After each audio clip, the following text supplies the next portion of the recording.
We can get the meeting started. Sorry, we needed to get the mic batteries changed out, so we weren't able to start right at 1 o'clock. So I'm going to go ahead and call the meeting to order. I will remind everybody for the recording and the fact that we have County Counsel Curtis by Zoom or Teams, we'll need to make sure we do use our mics so that he can hear us. And then if anyone does any public comment, please make sure that you speak into the mic, please. So if we could go ahead and do roll call. Member Barish? Here. Member Riley? Here. Member Ibiam? Here. Member Daughtry? Here. Chair Miller? Here. Member Antle? Here. Member Allman? Here. Member Muschetti? Present.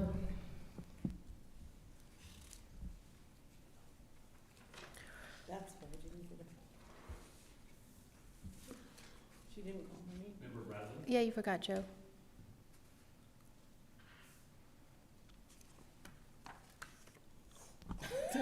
Member Bradley? I am here. No, you're not. I'm a figment of your imagination.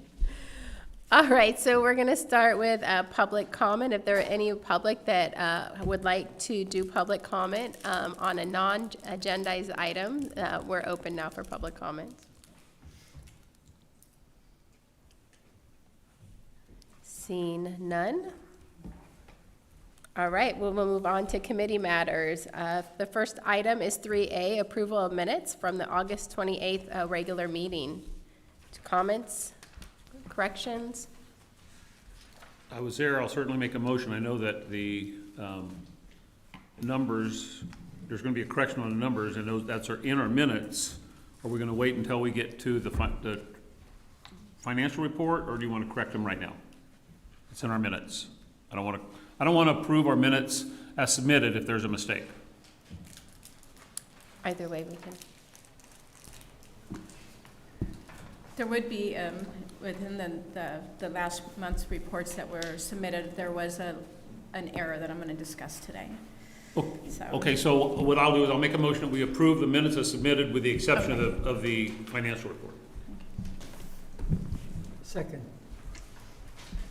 Okay, any comments? Any public comments? All right, hearing none, we'll do a vote. Stephanie? Okay.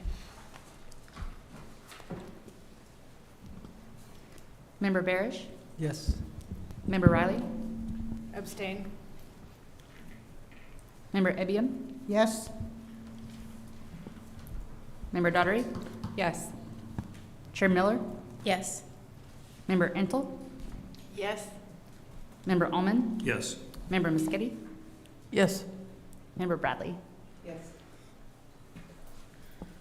All right, we'll move on to item 3B, which is the August Measure B financial report, and Mary Alice will give an update on that. Yeah, good afternoon. So as Tom Allman mentioned, there was a mistake in last month's report, and I want to give my apologies to that. When I was meeting with Director Miller, she brought to my attention that when the tax rate was decreased from the 0.5% to the 8%, that all those funds were supposed to be moved into operations only. And so the previous report does show that shows the split between the 75 for capital facilities and the 25% for the operations. So that was corrected in this month's report. So just for correction, there's no change in the bottom line. Correct. It's just some of the money was placed in that. Correct. And- The buckets, yeah. Right. And I've looked at the financial report, and as always, it's great. Mary, Alice, I really appreciate it. I'm certainly willing, if people, unless people have questions, to make a motion to accept the corrected financial report, and then that would be part of our minutes from last month. And thank you for catching that for both of you, catching it sooner rather than later.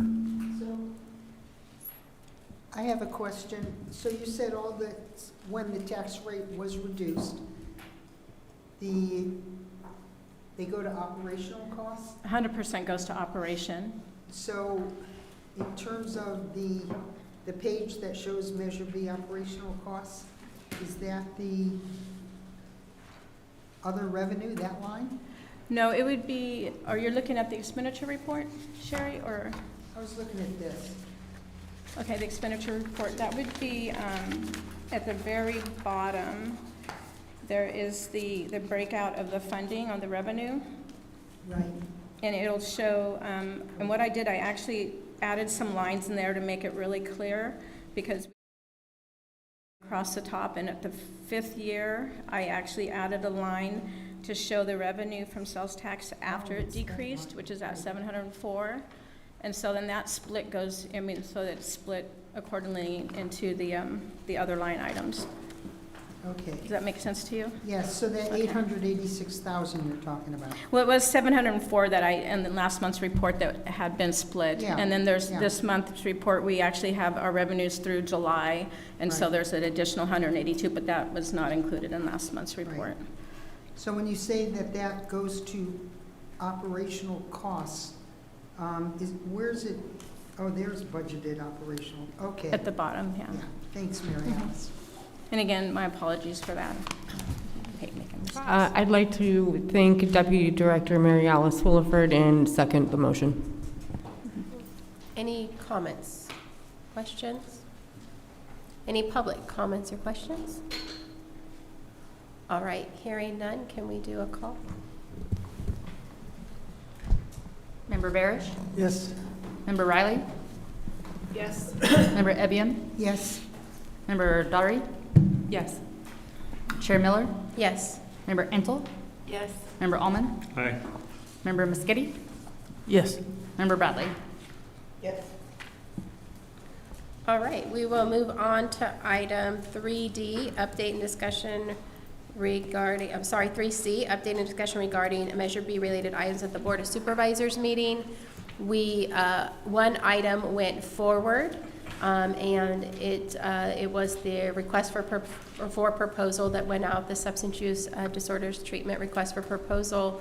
We did have 2 proposals. One, the committee accepted, and one was, did not meet all the criteria.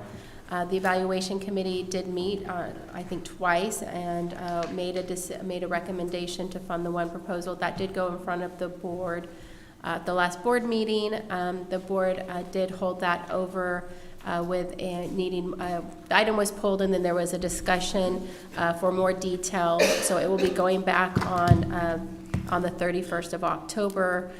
There was an ad hoc committee formed of Supervisor Haschak and Supervisor Mulherin, and they are meeting with a variety of people, including behavioral health and the sheriff's office, to come back with an item on the 31st that looks at the RFP proposal, the amount of funds that we have in the Measure B that's unallocated, and possible additional funds. And then obviously we have an item on our agenda regarding the Mendocino County Jail Behavioral Health Wing. With all due respect, Madam Chair, I don't think there's any financial discussion in 3E. So while we're talking about financial thing, there's nothing that talks about that in the agenda item which I submitted. Thank you. No, I'm just talking about what went to the board. So that it was the board's decision was to then have the board ad hoc look at those 3 items and bring it a discussion back to the board on the 31st. So the RFP that went out will go back to the board on the 31st for discussion, and that will be the 3 items that will be discussed by the ad hoc committee. Yes. I just have a question about process, because I was part of the ad hoc committee that reviewed the RFPs, and so I feel like there have been some gaps in the process, or it's gone sideways somewhere. At the Board of Supervisors meeting last week, 2 or 3 of the supervisors expressed that the agenda memo, they called it, not an agenda summary report, was incomplete, didn't have financial information and things like that. Yet all of that information has been previously provided to the board. At the same time, the contractor who was being recommended, part of the process was that if there was additional information, they would be able to give a presentation to the board. So can you clarify whether that is still part of the process, or why the supervisors felt they didn't have the information they needed? I can't speak for the supervisors, but I think we have two here that might be able to speak to that. Let me go, John can speak, but let me just summarize up. Yes, if there is a need, we'll ask the provider to do a presentation. One of the recommendation from the board was to bring back the recommended proposals, not to award it. We were supposed to bring it back before we did an award, so that was a little bit different than how the department would normally bring an award back. First, we had to make sure they supported it. The department also, and because RFPs are generally confidential until they're awarded or going to the board to be awarded, there was conversations, I understand, from the department, individuals that were in the evaluating committee with county council to say, how much info do we put in writing versus how much do we say verbally, because we're actually talking about a proposal that's not being awarded. And that was the recommendation, was do more verbally and limit what we put, don't speak about the other proposal. And so they had a PowerPoint that they had planned to present with a little bit more detail. So that's what I got from Karen and Jill. But that wasn't actually presented at the meeting. Is that why the item was recommended to be? The item was Continued? recommended to be pulled so that we could provide further detail on finances of Measure B and the project. And then, but the supervisors chose to speak about the item even after it was pulled. Okay. Do the supervisors receive the same financial reports that the Measure B committee receives every month? No. Okay. Maybe that should happen. Thank you. Yeah. John Haschak, 3rd District Supervisor, and I'm on the ad hoc committee. And so I think the question is, why was it pulled and what was the information that the supervisors were asking for? And so my understanding for the task of the ad hoc was to go back and get that information, such as the Measure B monies available, and to bring it back in a kind of a digestible form for the supervisors to make a really educated decision, because we were, the agenda item that was presented didn't have the Measure B money, and I don't know how many supervisors are really tracking the Measure B funds at this point, but we did come up with a PowerPoint. And I did a first draft of it, and then and it really laid out what the monies are, what's available for Measure B, and then all the little buckets of well, not little, but the buckets of money that we have available in Measure B. So we might, I don't know if we're going to see that PowerPoint later, but anyway, it was kind of to present that information, the budgetary information, to the supervisors so that we can make a decision. Right. Okay.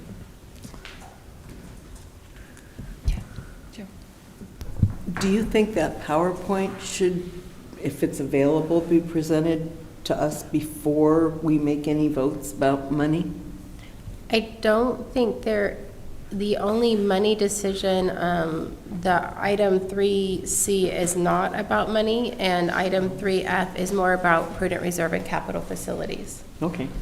I just didn't know if it would help illustrate where we are. Sure.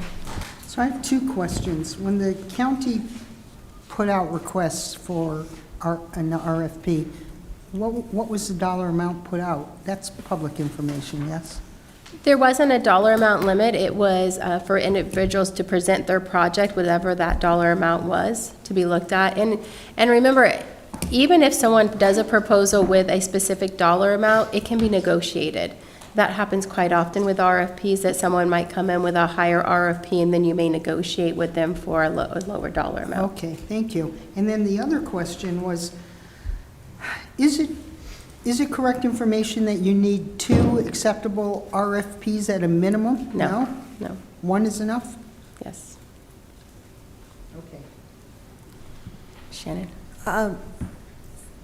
Dr. Miller, will you be part of the staff who is working with the ad hoc to prepare this for the next meeting? Yeah, so we met on Monday. I was part of that. So that committee was with the ad hoc committee, and then Sheriff Kendall, myself, the acting auditor controller, and Karen Lovato, who was the lead for the RFP evaluation committee, were all present. Thank you. So what I would ask from staff and from the supervisors who are part of that ad hoc is that they consider not just available funds for Measure B, but the intent of those funds and the strategic plan that directs the use of those funds.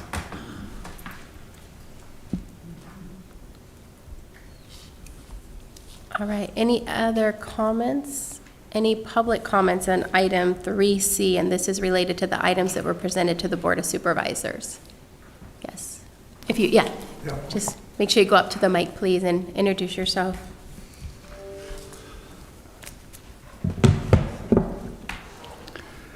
Okay, my name is Don Popowski, and I'm talking about RFP 18-23.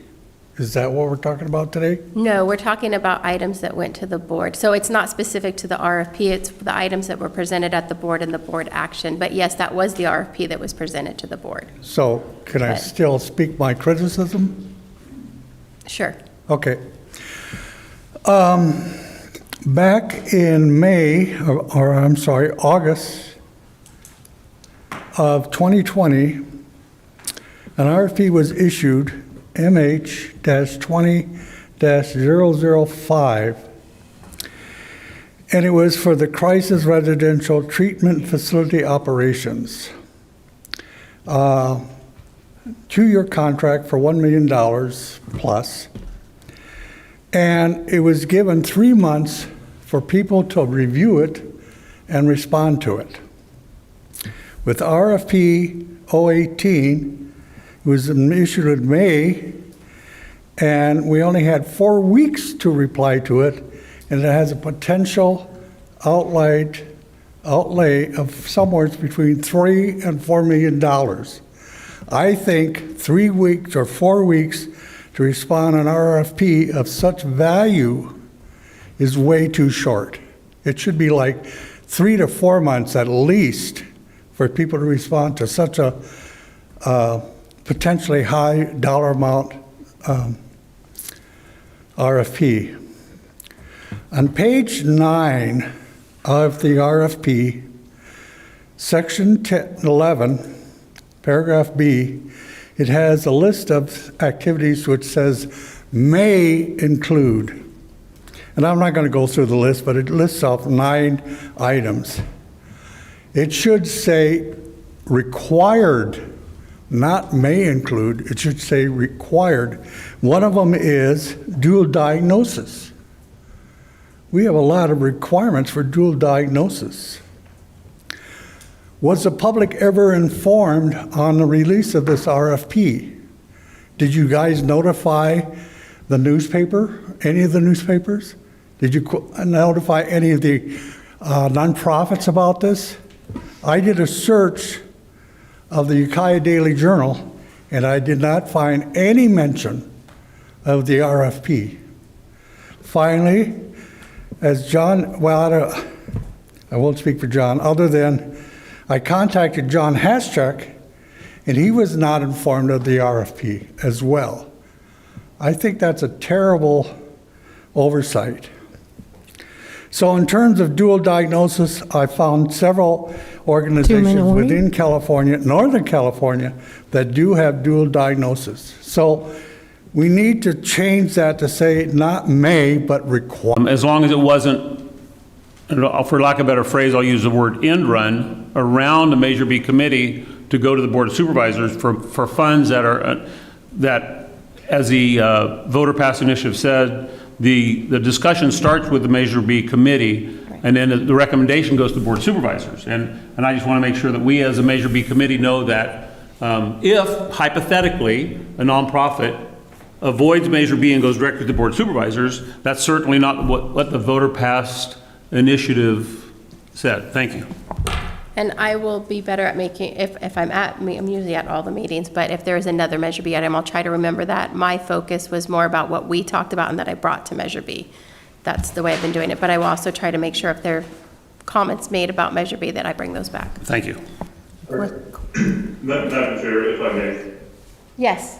I just want to clarify with respect to the language on the the measure. This committee does have the authority to go ahead and make recommendations to the board, but I don't see anything in the ordinance, and I don't know that there could be anything in the ordinance that would prevent the board from taking up items on its own without going through the committee first. I actually think that would probably implicate some issues related to the extent of what can be done through initiative or through ordinance process in terms of tying the hands of the board spending. Board certainly has the discretion to refer the items here and to get the input, but I do just want to be clear. I don't believe that that's a legal requirement that's imposed.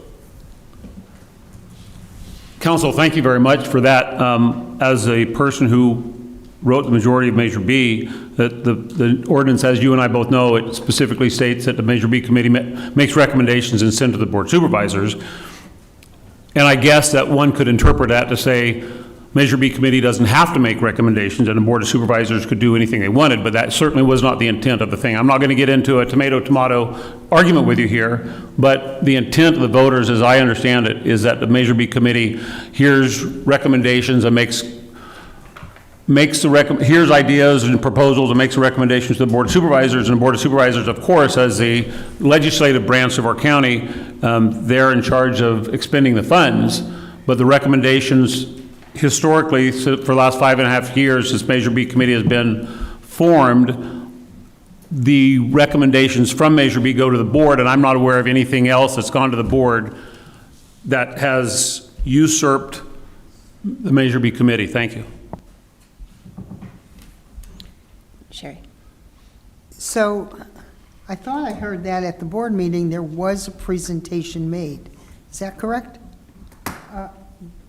By the, It was a public comment. It was by Ford Street, Ukiah Recovery Center made a public comment regarding their RFP they were the RFP. right. So they did speak, but that was regarding the item that was pulled that the board spoke about their own proposal. So the presentation was never made. The presentation was never made Okay. by the department or the So- evaluation committee.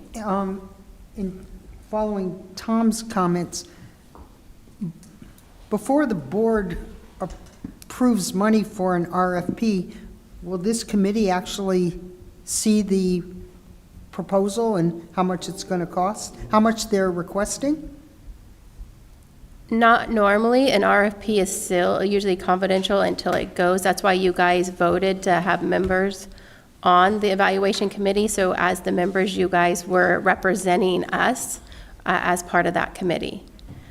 You will see it now because it's been made public, because it went to the board that they were asking for $4.1 million for their proposal, but they have reduced that request because of new construction documents and a procedure they won't have to do. So the new request has come in, and if I'm wrong, Jackie, please correct me, but I think it's 2.6, approximately. Thank you. Yeah, 2.625. 2.6. Madam Chair, I just want to make sure everybody at the county level kept things confidential, like we're supposed to, but the Cannot say that, Tom. fly in the ointment was one of the organizations that was submitting the RFP, announced to the board or the public that they were submitting the RFP. No. Okay. And there was an issue in our evaluation committee, which is why the RFP got stalled. Thank you.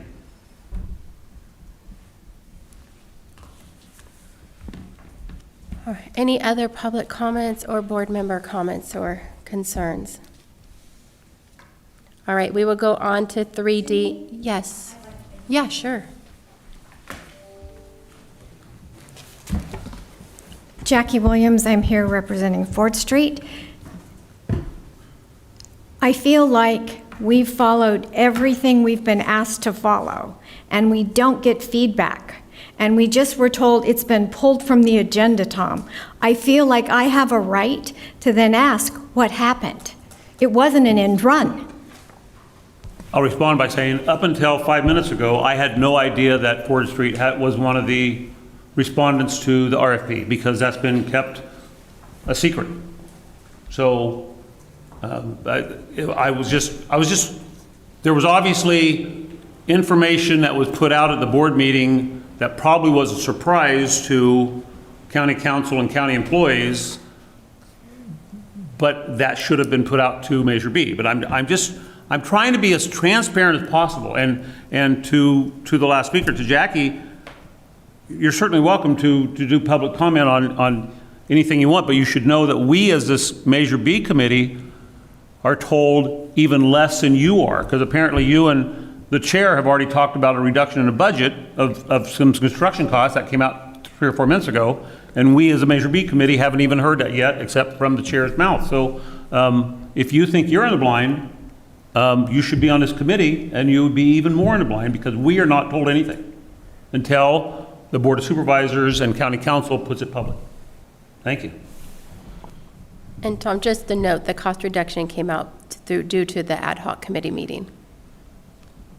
Yes, Shannon? Yeah, also, I knew this as part of the reviewing ad hoc, that the Board of Supervisors had asked for the item to go directly back to the Board of Supervisors, presumably because the process had already been extended.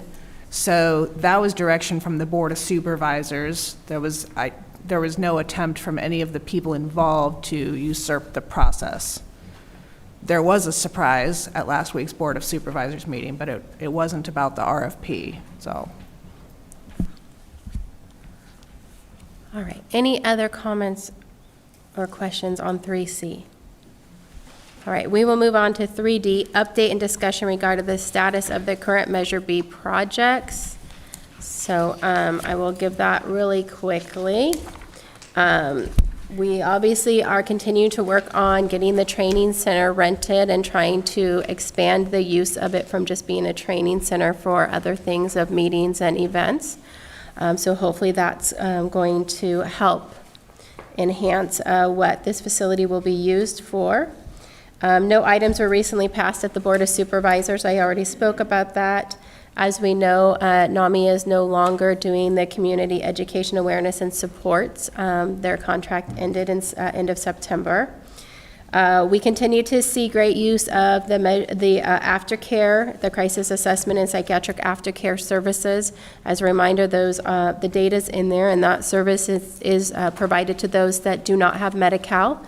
Their insurance does not provide or allow us to bill for those services, and so they're able to continue to get 60 days follow-up care through Measure B funds, and it allows people to get meds, therapy, case management, and linkage to the appropriate referral services based on their insurance. Phoenix House is open and operational, and that is your crisis residential treatment. That is what it's called, Phoenix House. We continue to see that being used on a regular basis and has been beneficial to our community. The Fort Bragg Crisis Respite is been open and operational. As we heard at the last meeting, one of the feedbacks is that it's constantly full. And so they definitely are using it as much as they can, and I think the community over there would like to see more beds at some point. Mobile Crisis and Response Team, we are continuing to recruit. I know that Member Allman had asked to have a presentation, so I'm going to have them come in December and do a presentation about the Mobile Response Team, which is that dual response team with law enforcement. So they'll be out here in December to give us an update on what they're doing and what their services look like. I have no update on the audit from the ad hoc committee, so I'm hoping that ad hoc committee is going to meet soon and be able to give us an update on that. Psychiatric health facility, we are in the process of they're in the process of going back to look at everything. They're hoping to have the bid out, the construction bid out in early spring, and then move forward from there was the update I got last. And obviously I already spoke about the status of the request for proposal and where that is out right now. Yes. Regarding the Mobile Crisis Response Team pilot, I just want to again thank the county for their leadership in this area and say that from at least the city of Ukiah's perspective and law enforcement's perspective, this has been an extremely beneficial and successful program, and we will continue to support the expansion of it so that other communities can benefit as well. So thank you for that. Thank you. Any other comments, questions? Any public comments, questions? Yes. I just have a comment related to what you just said. You're hoping to expand this. My sense is that there is money in the budget, and I don't know why it hasn't been expanded. Hiring, it's hard to hire finding people. the people? Yeah, so we Okay. just hired on a new staff, but we've got to get them trained. Okay. But it's hiring. It's Okay. hard to find staff that meet the qualifications. It's not just Right. anyone. They have to be able to carry a 5150 card, which requires them to have so many years of experience in mental health. So it's a higher level requirement than just a general person. They have to actually be able to carry a 5150 card. It's a special person. Yeah. Any other public comments or questions? All right, I'm going to hand it over, item 3E, I'm going to hand it over to Commissioner Almond, and discussion and possible action regarding request for support from Measure B Committee for construction of the behavioral health wing at the Mendocino County Jail. Thank you very much, Madam Chair. In 2014, the voters passed, our state senate passed AB 109. AB 109 basically said non-sex, non-violent, non-serious offenders will go to county jails instead of state prison. And obviously, there was going to be a huge burden on county jails, and so Governor Brown put out huge grant packages, opportunities to counties to build very specifically behavioral health wings in their correctional facility because of the behavioral health population that was no longer going to be sent to state prison for criminal acts. They would be sent to county jails. Supervisor Hamburg and I certainly applied for this job with Captain Tim Pierce, since retired, and Mendocino County was not selected. In 2015, we did round 2 of grants for a behavioral health wing, and always a bridesmaid, never the bride. We were not selected. We came in number 6 out of 5. In 2016, we were selected. Governor Brown's selection team did choose Mendocino County for a $25 million behavioral health wing of the correctional facility. So very specifically, this isn't a jail. This is a behavioral health wing of a correctional facility that includes better visitation for victims of mental illness who are incarcerated, as well as allowing the mental health staff to be located in the same wing, because right now their office is not in any wing of the jail. It's in basically the administration office, and they have to go everywhere. And the new wing that we've been selected to build will have offices and treatment rooms in the new wing. And so here we are, close to 10 years after the discussion of behavioral health in county jails has started, and we are very close. The Board of Supervisors has been they've been very tenacious in making sure that the behavioral health wing of the correctional facility is being built. And as we know, through no fault of anybody in this room, the cost of doing business has increased. And all I'm asking this committee to do is tell the Board of Supervisors that we support their endeavor to continue their tenacity and their strength to finalize and construct a behavioral health wing of the correctional facility for the improvement of the quality of life of victims of mental illness. I'm not asking that we go to the board and ask for money. I'm not asking for anything other than to make sure that our Board of Supervisors know that we, as the Measure B committee that has been meeting for 5.5 years, understand that a certain population of the mental ill people in this county are incarcerated. And that doesn't make me happy to say, I'm not proud to say that, but that's a fact of life. That in any population, there's going to be a criminal population, and in that criminal population are going to be mentally ill criminals. And the fact that they're mentally ill should cause all of us to realize that improved treatment at the correctional facility, improved contact with their family, improved services through the Behavioral Health Committee, or Behavioral Health Department, to help improve their quality of life, which very possibly could help in their rehabilitation and could reduce recidivism if they are put in on the right train track of getting mental health services. So I don't want this to be a contentious, but it might be a contentious discussion. But the whole purpose of this discussion is to ask you, as committee members of Measure B, do you support an improved behavioral health wing at the correctional facility or not? And after our discussion, my motion is, and I'll read it here, the sole purpose of this agenda item is to show the Board of Supervisors that we, as the members of the Measure B committee,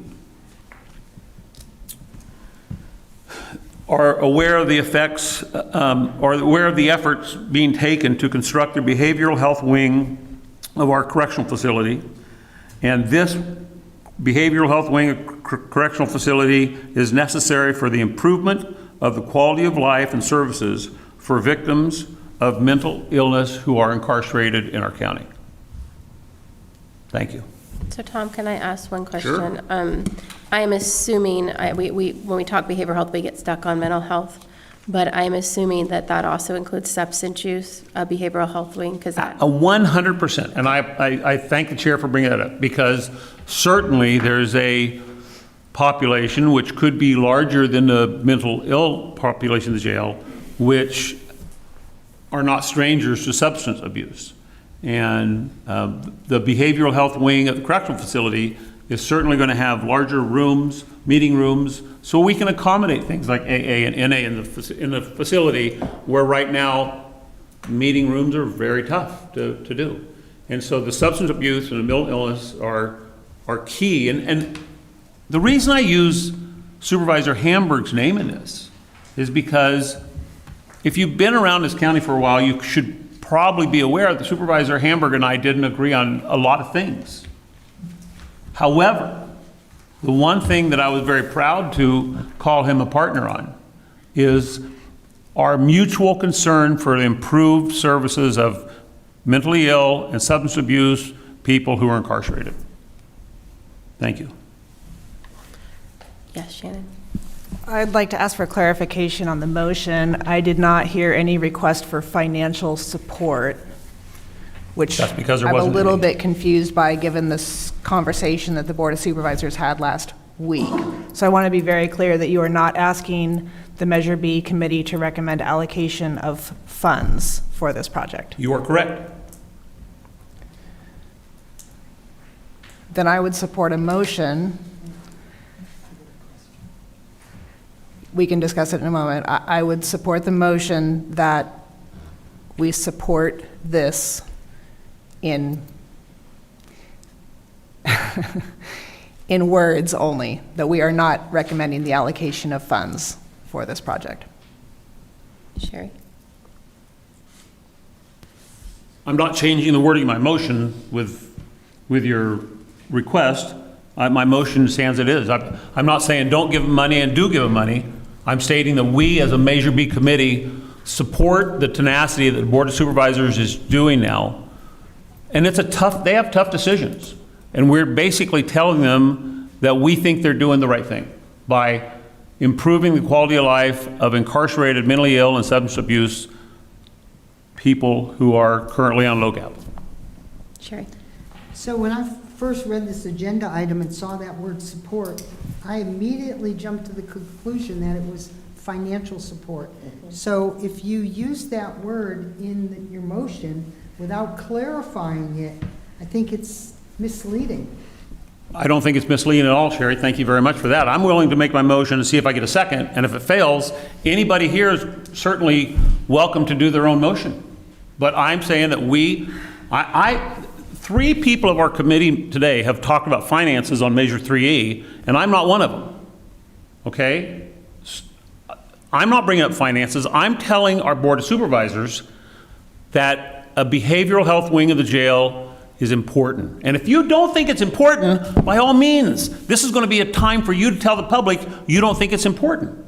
But I can't think of anybody who is aware of the behavioral health situation in our county jail that wouldn't think this is important. But vote your conscience.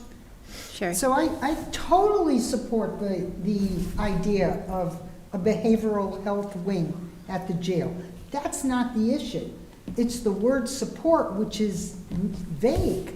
That's my issue. Okay, we approve of your actions and your tenacity.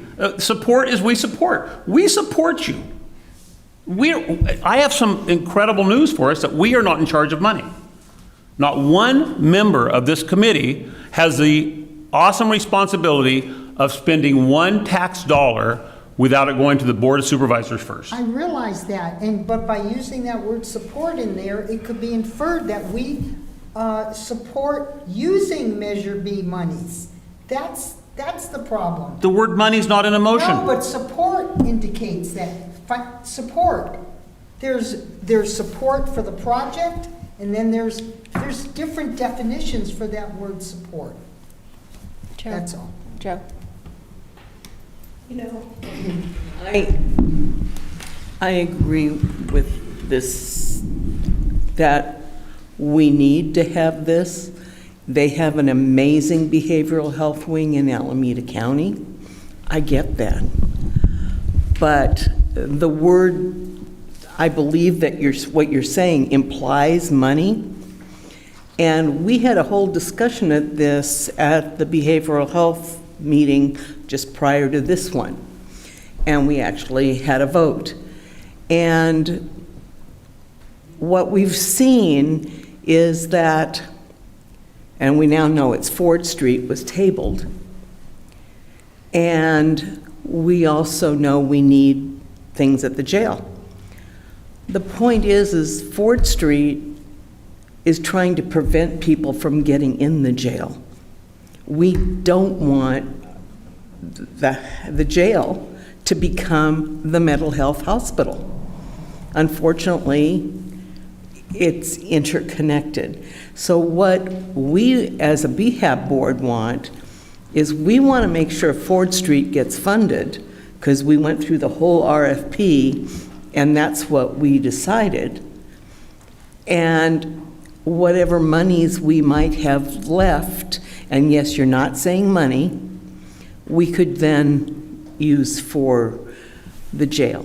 The point is we want the support for the people to stay out of jail, and then the people in the jail. I know how difficult that is. Been there, I haven't been there, but I have family members that have. Joe, I have some great news. Okay? 75% of the Measure B money up until April 1st of this year was for brick and mortar. Yep. The RFPs which we put out are for services. Services. I get that. Not brick and mortar. And it's fair to say in a very clear way, a behavioral health wing at the correctional facility is brick and mortar. And even if I was asking for financial support, which this motion isn't, this is for a portion of the money of brick and mortar, not services. So the people who are putting in for RFP shouldn't feel threatened by this agenda item. They should actually say, well, this makes sense. Because what I would say is, while there are nonprofits that are doing everything they can to prevent some of these things from happening, I have one question. How's that working out for you? Because our jail's not empty. We still have people who are doing this. And should we continue to put the county in a liability phase of not having a behavioral health wing? I don't think so. But my name's not on that anymore. Okay, my name wouldn't be on that lawsuit, but the county of Mendocino's would.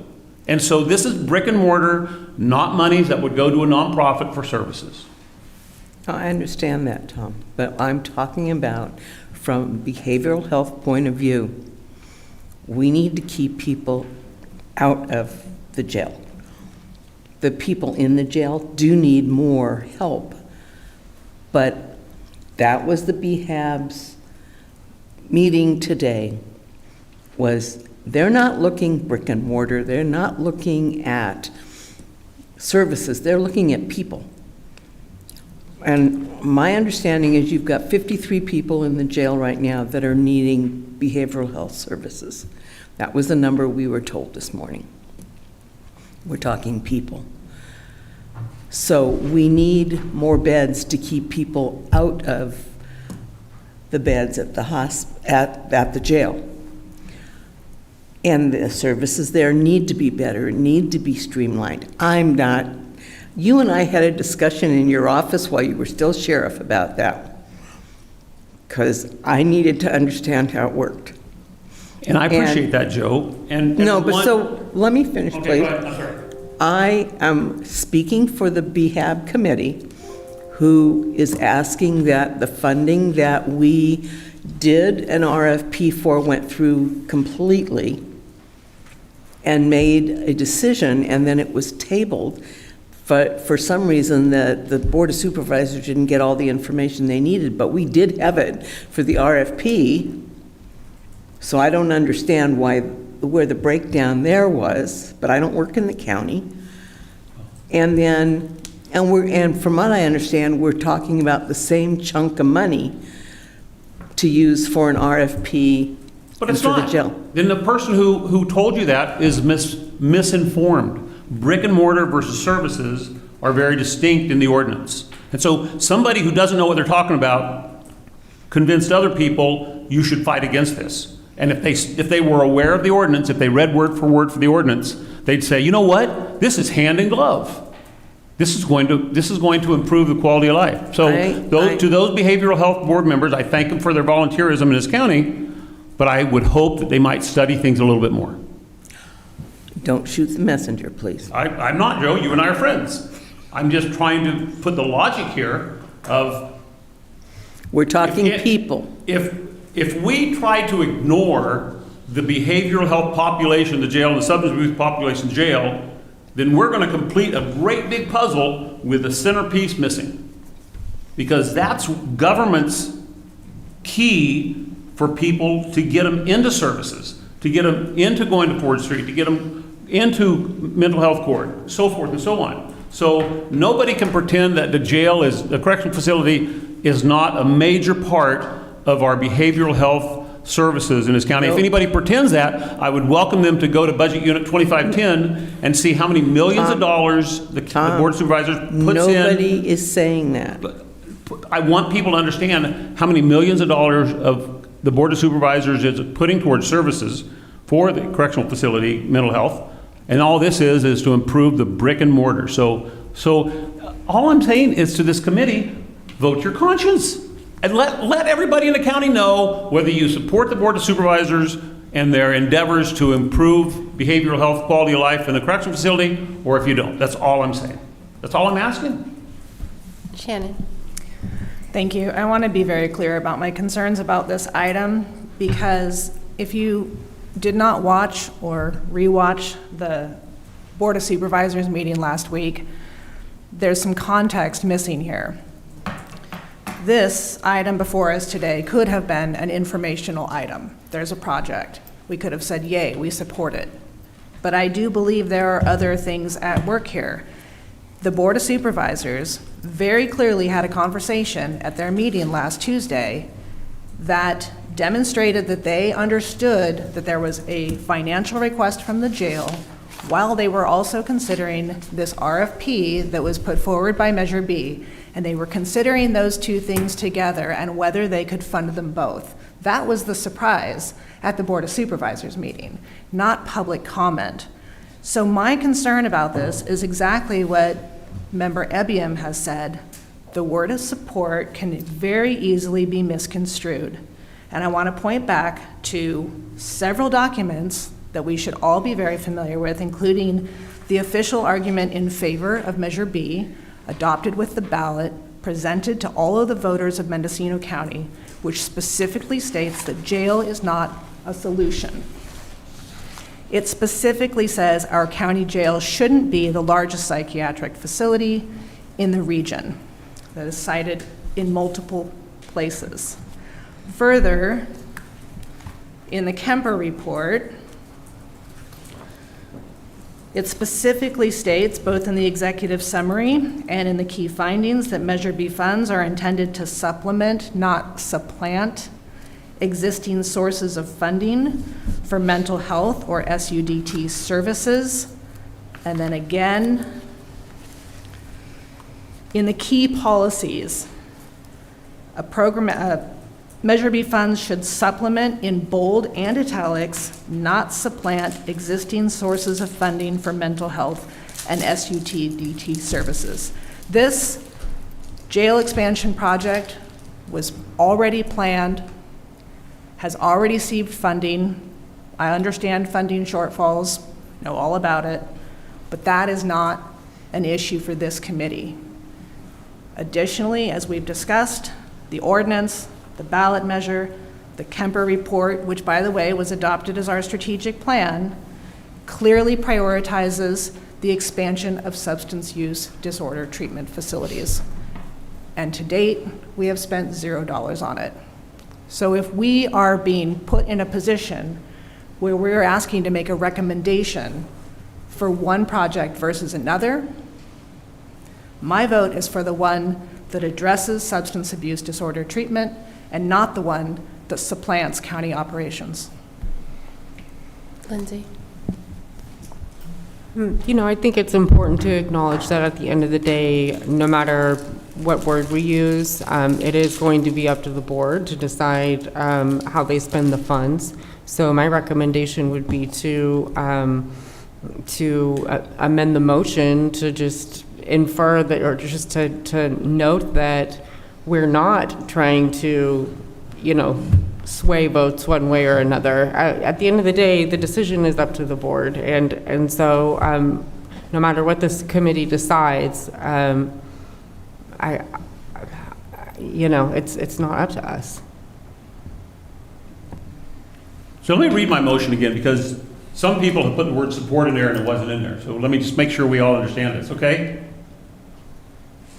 The sole purpose of this agenda item is to show the Board of Supervisors that we, as the members of the Measure B Committee, endorse the efforts being taken to construct the behavioral health wing of our correctional facility, and it's necessary for the improvement of quality of life and services for victims of mental health who are incarcerated. So that's my motion. And I don't even need a second. It can die on a vine. That's okay. I just, as someone who... I second. Excuse me. As someone who maybe be the architect of Measure B, I can't think of anything more than to help the family of someone who's mentally ill, incarcerated right now. And as far as supplanting, maybe my dictionary is different than other people's, but supplanting is that you take some money out of a budget and replace it with other money, but when that money was never there, that's not supplanting.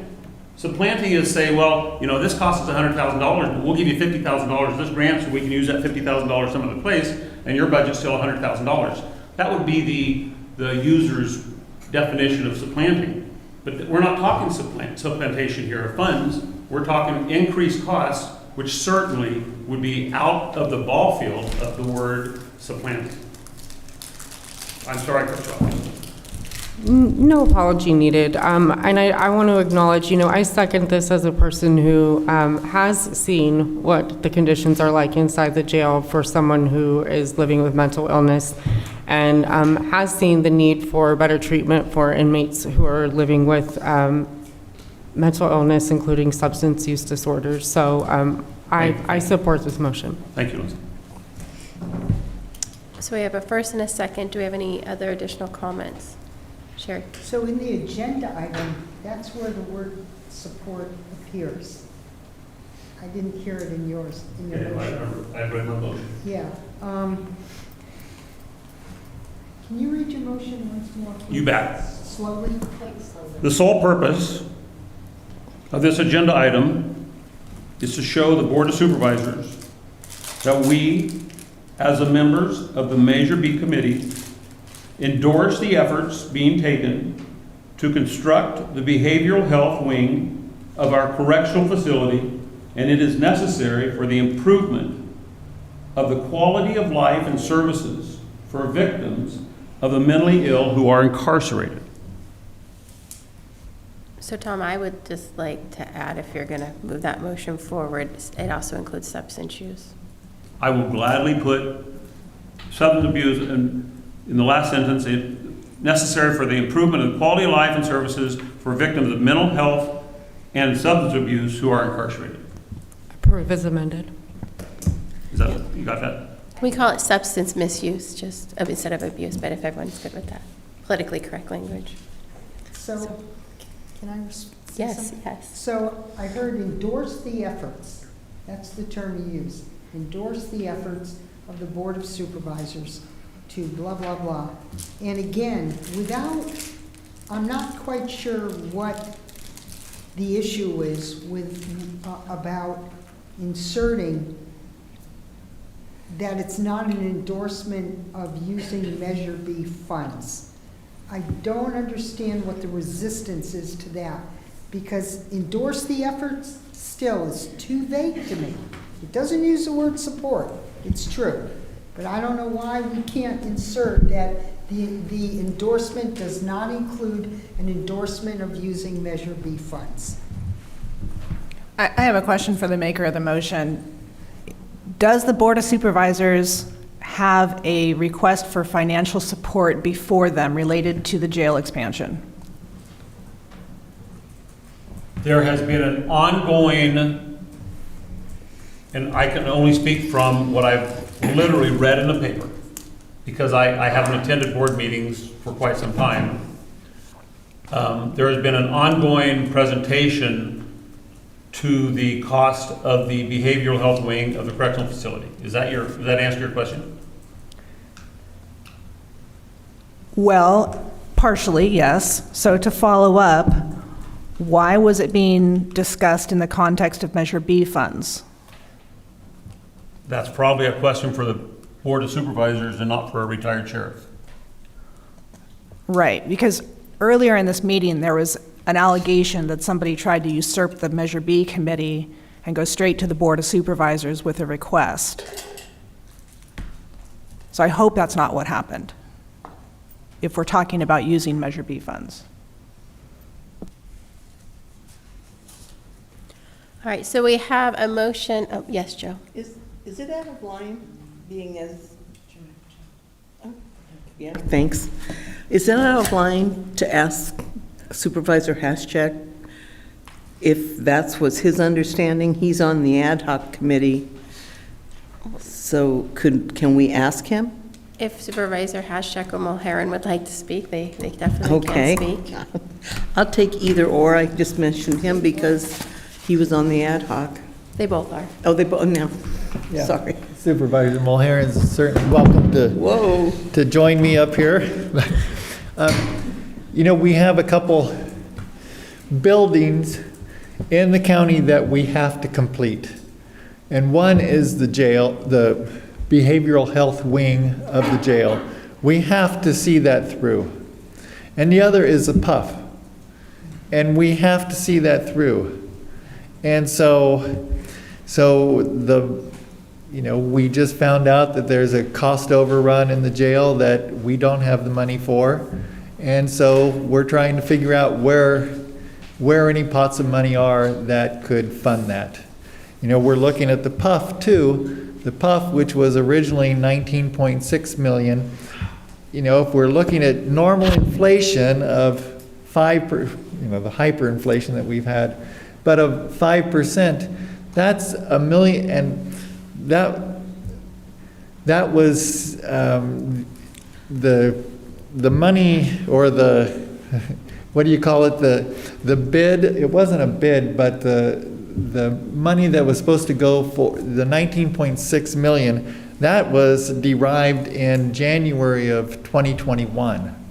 So it's already been a couple years. And if you think that the 19.6 of 2021 is the same as 19.6 now, you know, it's not the reality.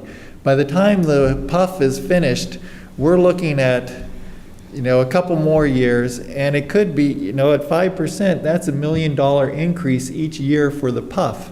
And so, my calculations are that the PUF is going to cost about $5 million more than the 19.6. And just going back to this PowerPoint, and I don't want to get too much into the budget, but if we have 6.3 or something in 6.3 million in non-allocated money, and we have 5.8 in the prudent reserve, that's something like 12.3 million. And if you take the 5 million for the PUF is not allocated, so if we're going to meet that, that's 5 million out of that. The capital reserve, which is the next budget item, isn't in that, it's not budgeted yet either. And so that's $8 million. That would leave us, or Measure B, with a little over 4 million. And then we have that, the 9.3 million for the grant for the PUF, but that's, future money. It's not money that we have, and it's all dependent upon the deliverables. And so that's kind of what we're looking at as far as money goes.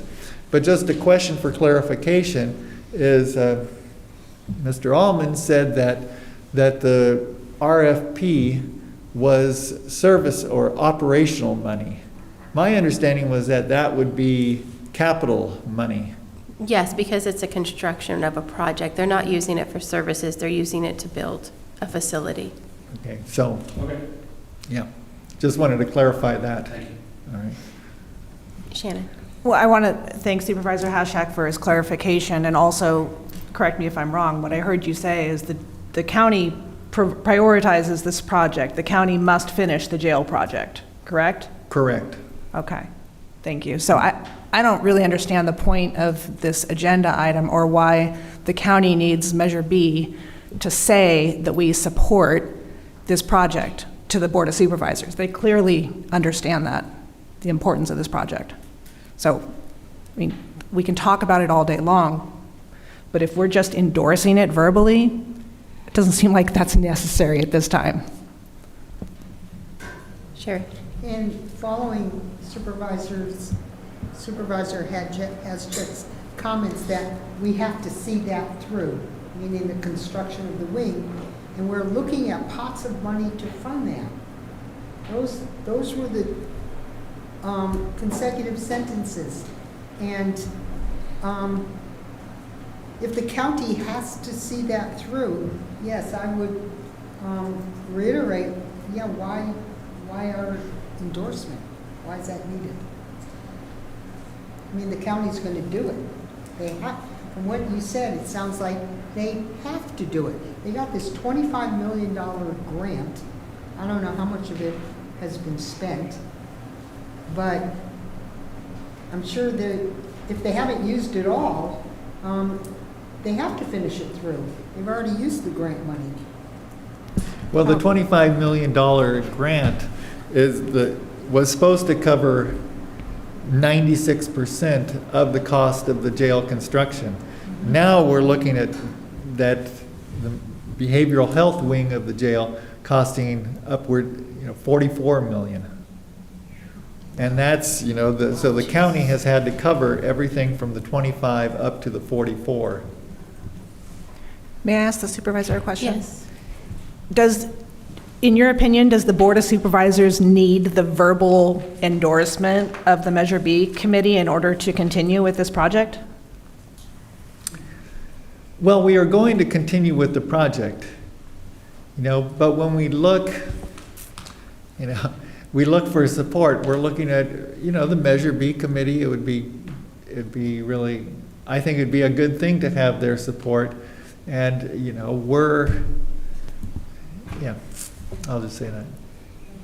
And to my original point, it doesn't really matter,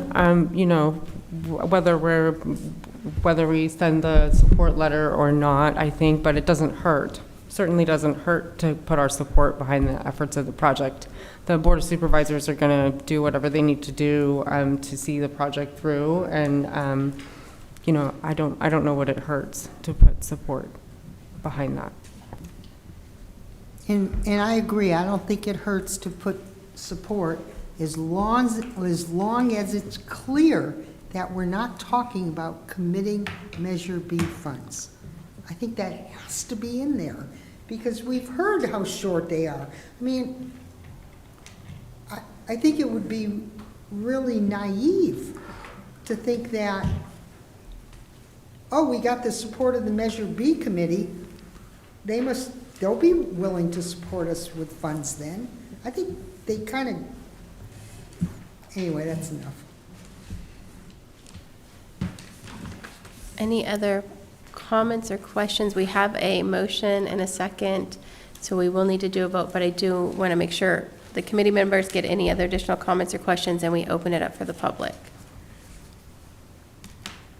All right, public. Please make sure you introduce yourself and use the mic. Jackie Williams, Ford Street Projects Executive Director. There was a very thoughtful conversation at the Behavioral Health Advisory Board that I'd like to just run by you. The reality is we need both. The reality is this is a system of care. The reality is people come out of the jail into treatment, we can help them. Sometimes they may end up back in jail and reoffend again. It may take twice. You can't sub-optimize one node on this system of care at the expense of the other. I know that's a terrible thing to say, that we need both, but to some degree, to move one thing forward at the expense of the other, it just keeps us out of balance. It's just a capacity issue with the people we're trying to serve. So I felt that was unfortunate the way it was communicated by some of the members of the board at the board meeting, because it made it sound adversarial. I work with the people in the jail that bring people in treatment, as you do, Janine. We're on the reentry team. The people that really serve this population understand that these needs are complementary, and it's very difficult to say this is more important than this. So I would just hope we can strive to keep some kind of bigger understanding around this than was exhibited at that meeting. Thank you. Yes.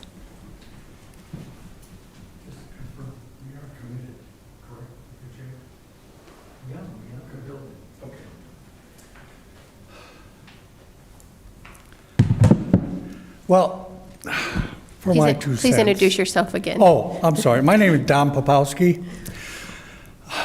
You're concerned about the word support.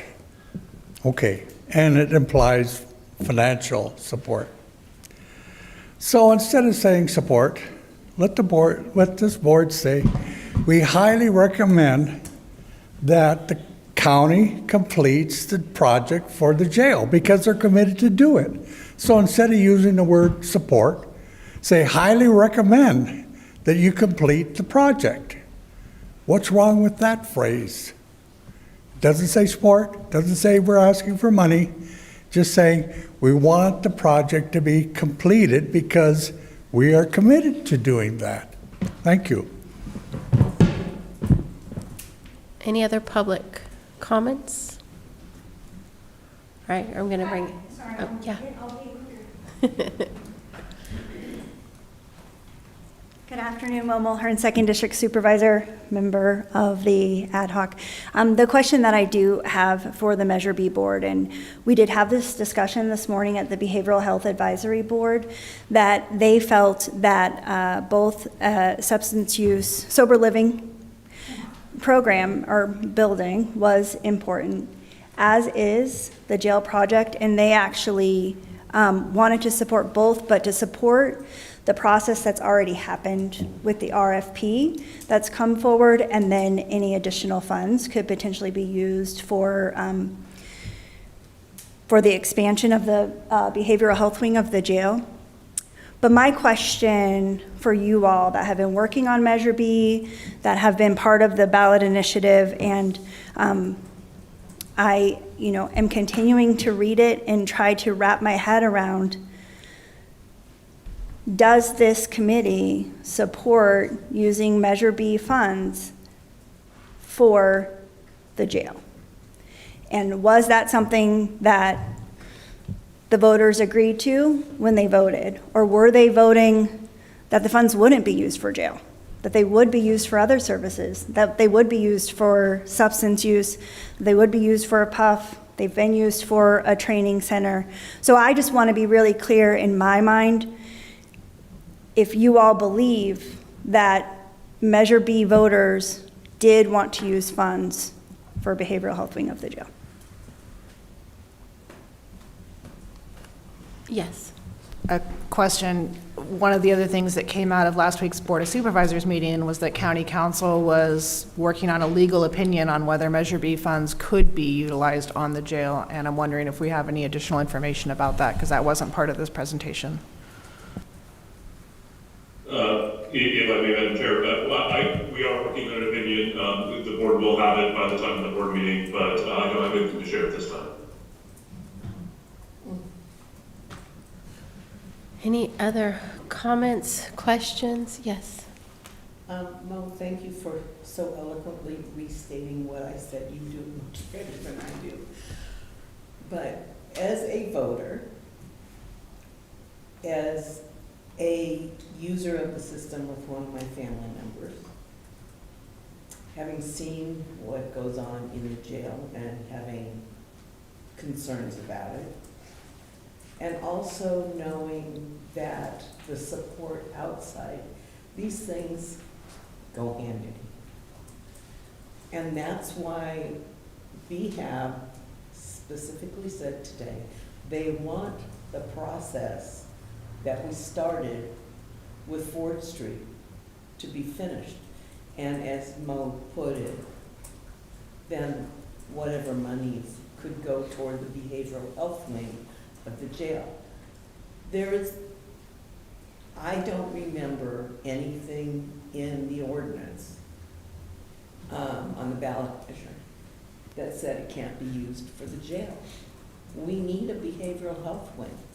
People that are dual diagnosis or just alcohol or mental illness, and normally they're all hand in hand, they need the support in the jail. And the people that work at the jail need it also. But we also need Ford Street to be better off to take care of these people when they're on the outside. So if we can get that taken care of, which we went through the whole process to do, and it was all on the up and up, and it was very, I'd never done an RFP before. I was on that committee. I was amazed, and I actually was feeling very privileged that I got to help. But Ford Street needs the funding. We already said we would do the funding. And then behavioral health wing on the jail, I don't have any problem with that.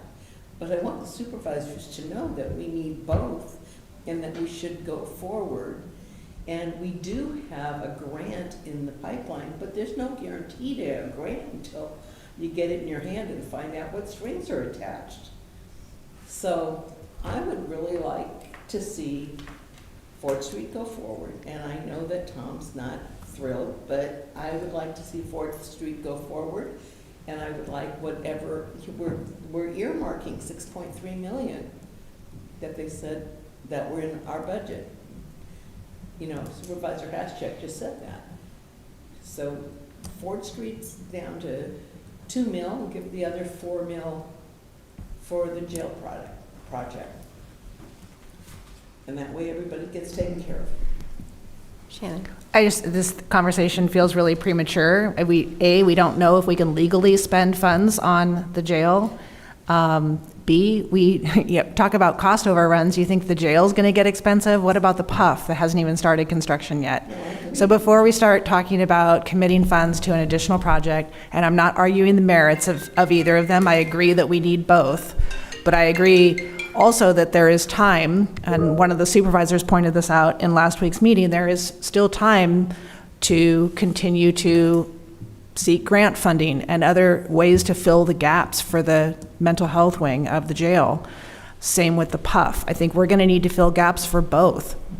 But this conversation is premature right now. We don't even know if we can. So we're done, I think, for now. Sherry? I guess I'm just wary about conveying a message to the board that we endorse their efforts. It feels like there's no way to know how they will receive that message. And as I'm sitting here now, they could think of it as a blank check. And aside from whether or not the funds can be spent on that, I agree that we need both. We need more than just those things. I won't go into those, but certainly to, and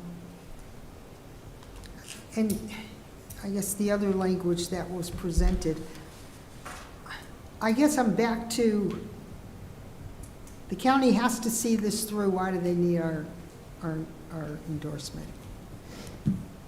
They have to see it through. It just feels like there's strings attached with that endorsement that aren't obvious. Any other comments or questions? I'd sure like to hear what the other three members of this group have to say. There's 4 of us, 5 of us talking, and there's still 3 more people sitting here.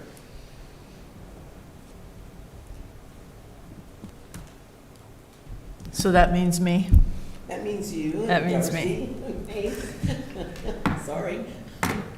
But I think it's. I have 2 different views. One, I agree with almost everybody, which is terrible.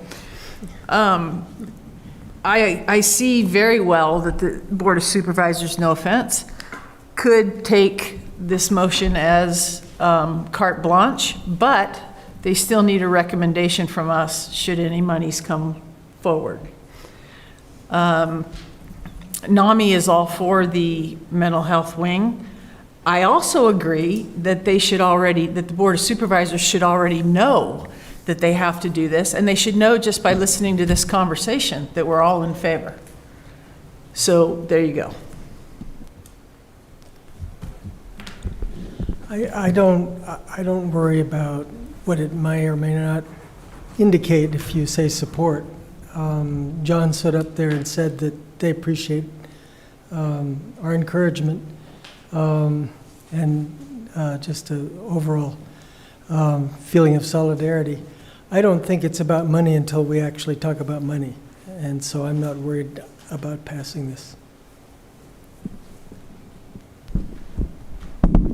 My understanding is that the mental health wing of the jail will supply mental health services as well as SUD, which I believe is part of the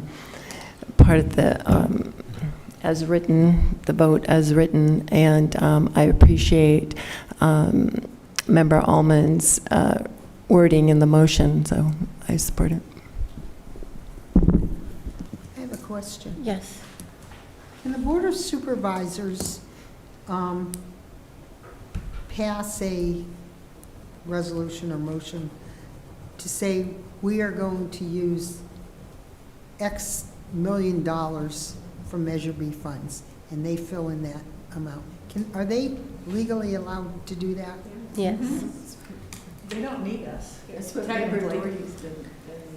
Yeah, we make recommendations. They Right. don't have to. So they could pass it without coming back to us for any recommendation? Exactly.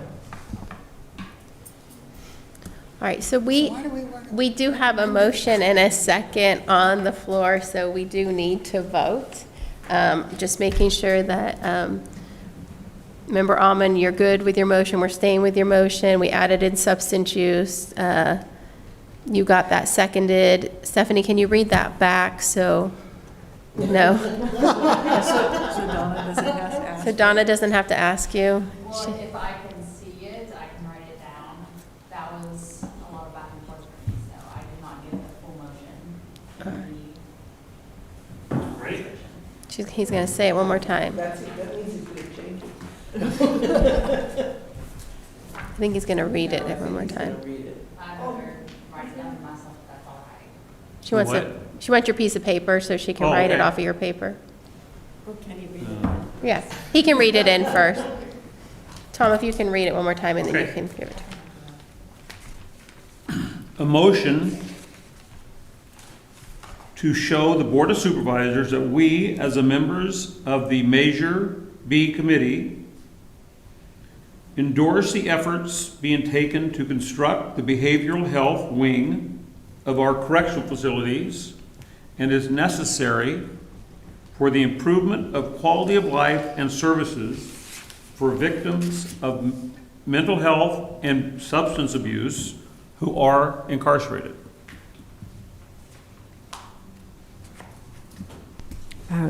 Change to, can we please change substance abuse to substance misuse? Substance misuse, yes. Maybe victims to individuals.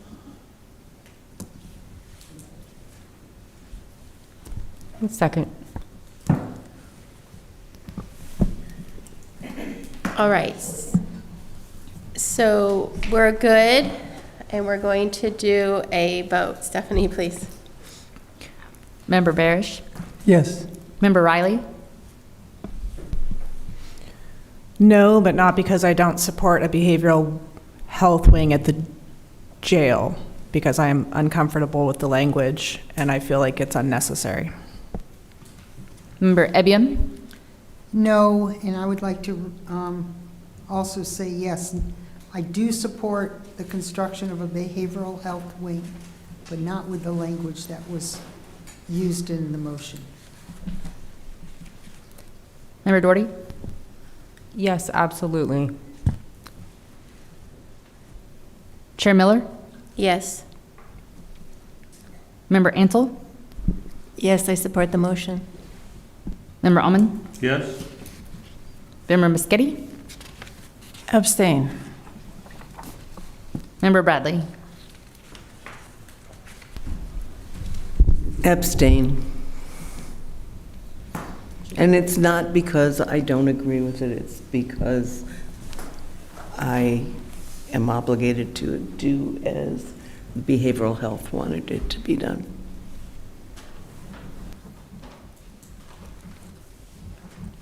I believe it passes, Stephanie, with 5.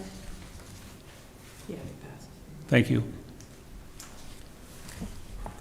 All right, we're going to move on to our last item for committee matters. For the public, can you say what the passage was, what the numbers were? Yeah, it was 5 yeses, 2 abstains, and 2 nays.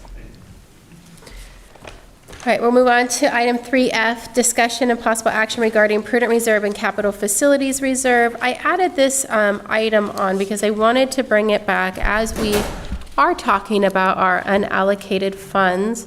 And Mary Alice will go a little bit into the numbers so that you'll know what we're talking about. And we do have projects that we're looking to potentially fund, like Ford Street and other items that could come forward. We voted in Measure B a while ago to create a prudent reserve, which was going to be split between capital facilities and services. And then we came back and a General Services Agency for the county came forward and said it's going to be about $3 million for us to maintain the 3 buildings we currently have over 20 years. So we voted then to create a capital facilities reserve. And I wanted to bring it back because I want to make sure we're looking at about 8.6 million. Is that about what, between the two? 8.8. 5.8. We have 5.8 right now in our prudent reserve, and if we move forward with the capital facilities reserve, we voted to move it forward. It has not gone to the board yet. That's an additional $3,007,000. So we would then be looking at about 8.8 in a prudent reserve / capital facilities reserve. Sherry? Doesn't this show $3 million in 19, 20, 21, 2.2 the next year, 2.5? It shows 7.8 estimated total prudent reserve. Right. Fund year. You're talking about all of it combined. I'm talking just about, yeah, I'm talking just about the capital facilities portion. You have to divide it. Oh, how is it divided? 75-25. So that breaks it down to our capital facilities portion of when you combine the prudent reserve and the capital facilities reserve, it would be about $8.8 million that we've set aside for capital facilities. So before we bring the additional $3 million request, I wanted to make sure that we were clear that that's what we still wanted to do. We are going to have about $5.8 million in the prudent reserve specifically for capital facilities, and then we have this additional capital facilities request for $3 million. So, and Mary Alice can go into the numbers. She can tell you the different prudent reserves and then the capital facilities if you want to touch on the numbers, Mary Alice. Did you want to? Yeah, what we have as a total, how it's separated. Right now, through fiscal year in 22-23, for our total prudent reserve, we have it at $7.8 million, and as Director Miller mentioned, 5.8 of that is the capital facilities bucket, and 1.9 million is the operations bucket, the other 25%. And then the committee had approved, had voted to approve that additional capital facilities prudent reserve, which would take, as Director Miller said, up to $8.8 million for capital facilities. It doesn't change our bottom line of what is unallocated for our capital facility budget, no matter how we do this. If we use our current funds and our prudent reserve to put aside for that capital facilities for the maintenance of our buildings, the buildings that we have, it doesn't change that bottom line of where we're going to be at. It's just whether we're going to allocate more to that out of our unexpended funds. I hope I'm saying this correct, that you understand what I'm saying. Probably not. No. Sorry. Okay, I need to start over then on that. But it does, I mean, let me think of how I want to say this. Can I ask you a question? Yes. That when you do the 75-25% break and you get the 5.87 million for capital facilities, are you suggesting that the 3,007,000 comes out of that or gets added to that? I'm not suggesting any of that. We're just saying, I mean, that if we... Is that what would happen? The committee voted, so when we voted, Yes. we voted to add an additional $3 million. So we would be taking the $3 million out of allocated funds. We have 6.3 in allocated funds. We would be increasing our prudent reserve to 8.8. So because we voted in a prudent reserve and then we voted in a capital facility reserve, we would be adding to our prudent reserve of an additional $3 million, and that would then take that out of our current unallocated funds. So the question really is, do we believe we need $8.8 million in capital facilities reserves, combining those two, or is 5.8 really what we need to sustain our buildings over the next 20 years with, we know GSA projected $3 million. In the spreadsheet, in the February meeting, I went back and looked at this. In the February meeting, Measure B meeting, Janelle Rao gave us really fabulous spreadsheets, one for each of the three facilities. Correct. Capital facilities. And that dollar amount for those for 20 years to maintain those came to this exact number, $3,007,000. Correct. So, so why would we need more? I mean, there's already an extra, if you take away there's already an extra 2.8 million in there.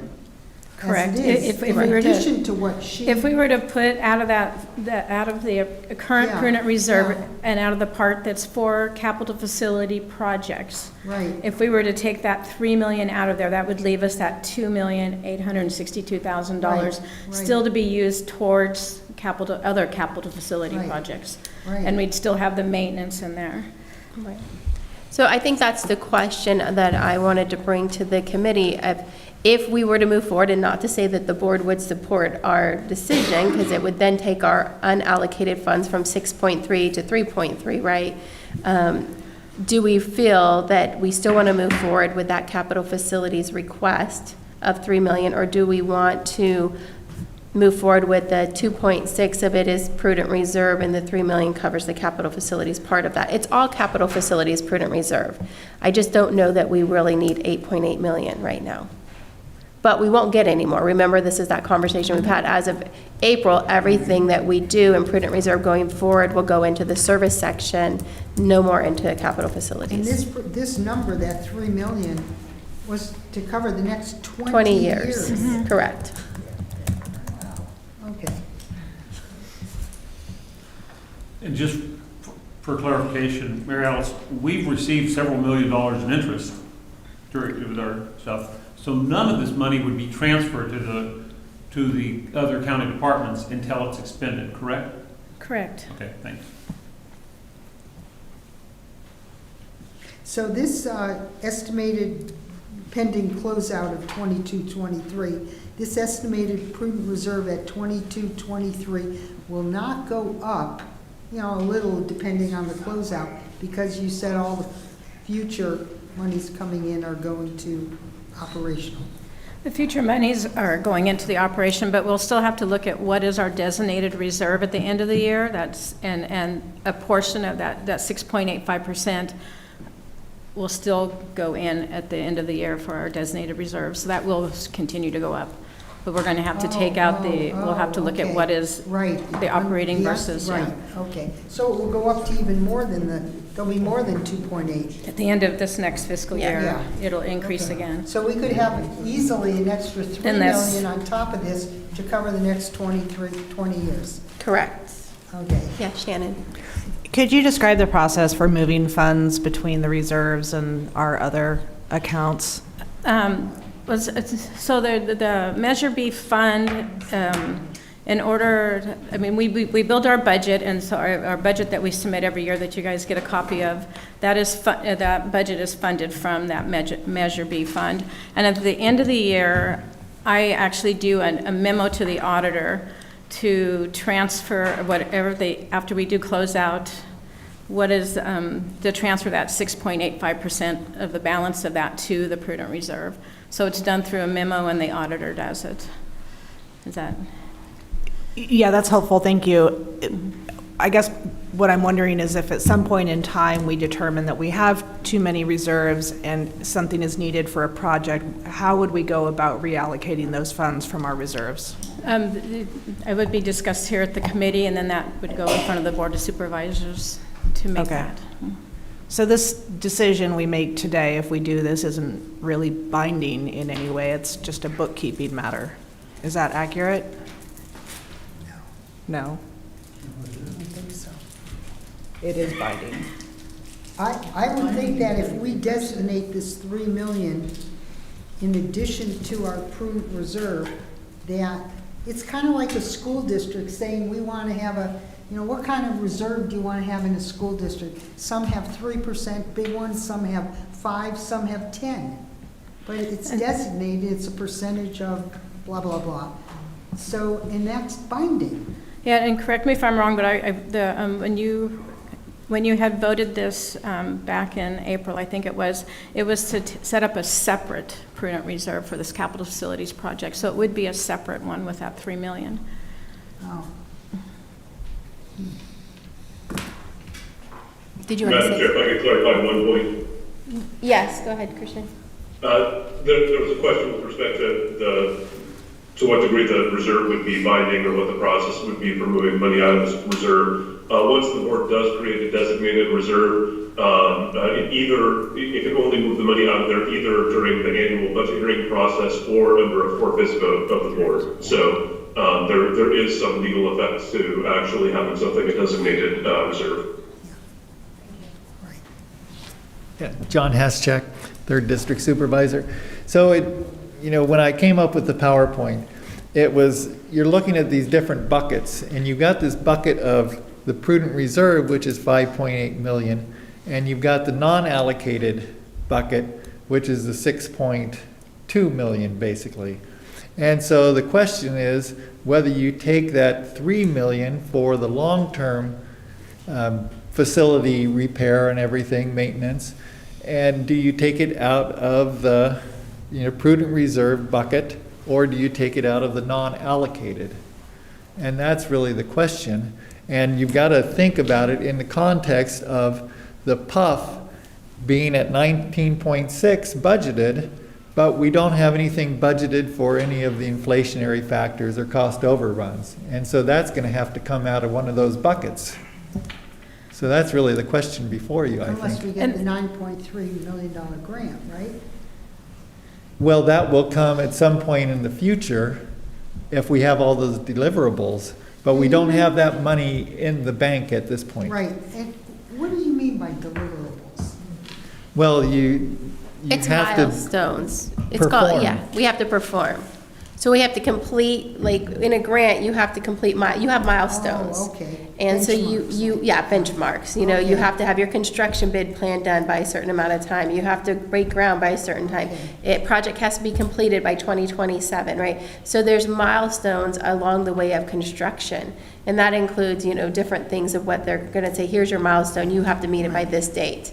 And then things are like with the CRT, we had to have it built, opened, licensed by such and such date, or we lost the $500,000, and we were able to do all that. So is that 9.3 million available only at the very end, or is it doled out as you reach those benchmarks? We can bill as we go. Oh, okay. But we don't know, we're asking for clarification that if we don't meet the end goal, would they come and take everything back? Usually they will.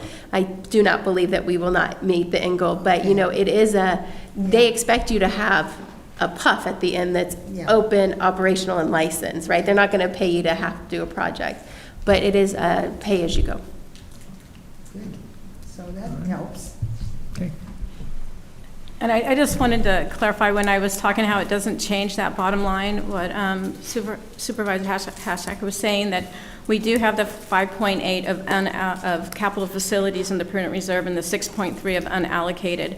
No matter where you take that 3 from, you're still going to have 12.2 million for your capital facilities projects. That's what I was trying to say, that I didn't say clearly. Yeah.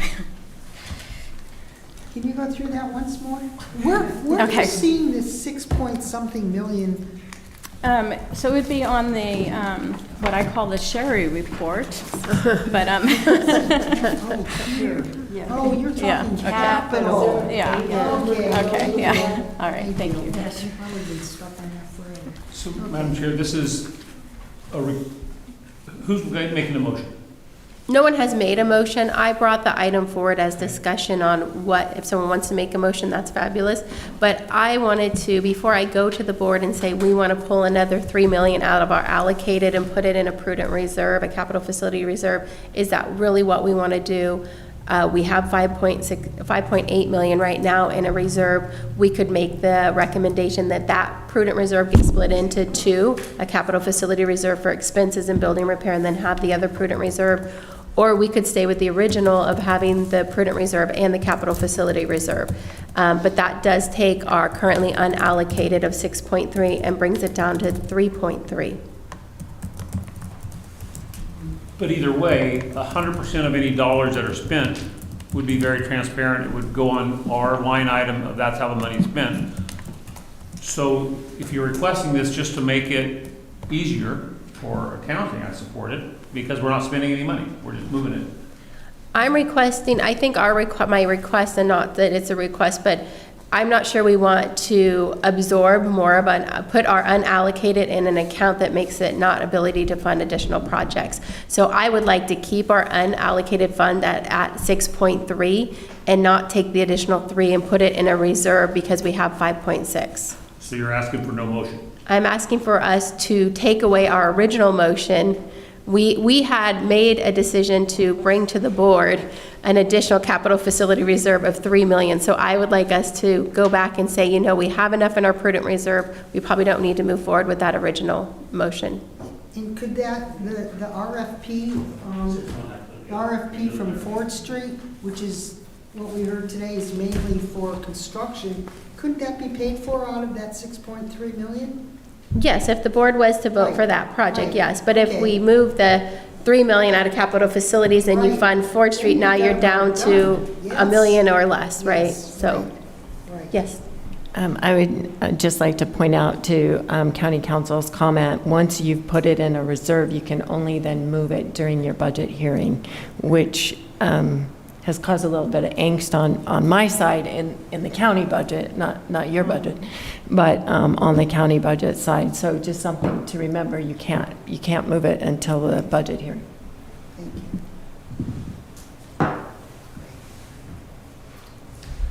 Well, I'm going to make a motion that everybody can get mad at. I move that we stay with what we were doing, what we originally moved to do in Can you April. specify that so we all agree? What'd you say? So she would make the motion that we move forward the original motion, the original vote from one of our last meetings to move forward with asking the Board of Supervisors to create a capital facilities reserve of $3 million. So we would have a prudent reserve of 5.8 and a capital facilities reserve of $3 million. That's what I said. Do we have a second? I'll second that. Do we have comment? Public comment? Madam Chair, if I could just note, the creation of the reserve would most likely occur during the budget process. So I defer to the auditor if they're in the room, but otherwise, typically that would be set by the board in the coming June. John Haschak, 3rd District Supervisor. So if I'm understanding the motion correctly, is that you'd keep the 5.6 million in the prudent reserve, and then you'd add another 3 million as the capital maintenance reserve. Yes, sir. And that 3 million will come out of the non-allocated bucket. Yes, sir. And so it's kind of tying everyone's hands in non-allocated money. Yes, sir. Okay. So that brings our unallocated to do any project down to 3.3. So we won't have, so we'll be limited on funds for any additional projects. And we already got one on the docket. Correct. Any other public comments or comments? All right, so we have a first and a second. Can we do a vote, Stephanie? Member Barish? Yes? Member Riley? No. Member Ebium? No. Member Doherty? No. Chair Miller? No. Member Antle? No. Member Almond? Yes. Member Muschetti? Yes. Member Bradley? No. Shut down in flames. All right. Does not pass. The vote does not pass. We had 3 yeses, 6 noes. All right, so someone want to make a different motion? I will move that we do not allocate the 3 million? 3,007,000. 3,007,000 to the prudent reserve at this time. Do we have a second? I'll second. Okay, any public or committee comments? All right, no public comments? All right, Stephanie, can we do a vote? Member Barish? No? Member Riley? Yes. Member Ebium? Yes. Member Doherty? Yes. Chair Miller? Yes. Member Antle? Yes. Member Almond? No. Member Muschetti? No. Member Bradley? Yes. So it passes with 6 yeses and 3 nay. Correct. Right. All right, so we're going to move on to committee member report out. So we will go around and see if anybody has any items to report out. Stephanie? Member Barish? None to report. Member Riley? No report. Member Ebium? No report. Member Doherty? No report. Chair Miller? No report. Member Antle? No report. Member Almond? No report, just confirming our next meeting is December 20th, right here. Yes. No report. Member Moschetti? Nothing to report. Member Bradley? All right, we'll call that the end of our meeting, and thank you guys for today.